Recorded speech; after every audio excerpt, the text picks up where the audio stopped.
Les nombres décimaux, comparer, additionner et soustraire. Soit les nombres décimaux 12,3 et 15,1.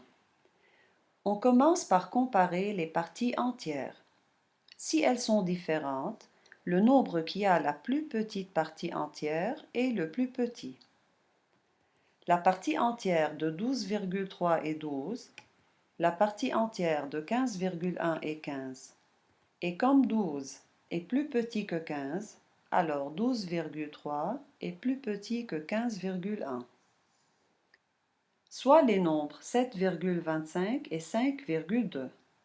La partie entière de 7,25 est 7, la partie entière de 5,2 est 5.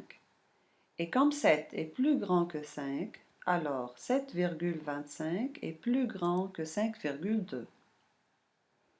Les deux nombres 45,12 et 45,2 ont la même partie entière, 45.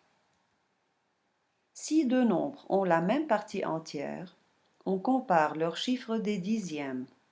S'ils sont différents, le nombre qui a le plus grand chiffre des dixièmes est le plus grand. Le chiffre des dixièmes de 45,12 est 1. Le chiffre des dixièmes de 45,2 est 2. 1 est plus petit que 2. Alors, 45,12 est plus petit que 45,2. Les nombres 0,35 et 0,32 ont la même partie entière 0 et le même chiffre des dixièmes 3. Alors, on compare les chiffres des centièmes. 5 est plus grand que 2, alors 0,35 est plus grand que 0,32. Pour additionner les deux nombres de 134,67 et 52,1, on écrit le premier nombre de 134,67. Puis on écrit la virgule du deuxième nombre sous la virgule du premier nombre. Après, on place le chiffre des unités 2 sous le 4, le chiffre des dizaines 5 sous le 3, et à droite de la virgule, le chiffre des dixièmes 1. Puisqu'on n'a pas un chiffre des centièmes, on peut ajouter un 0. Et on additionne d'abord les centièmes.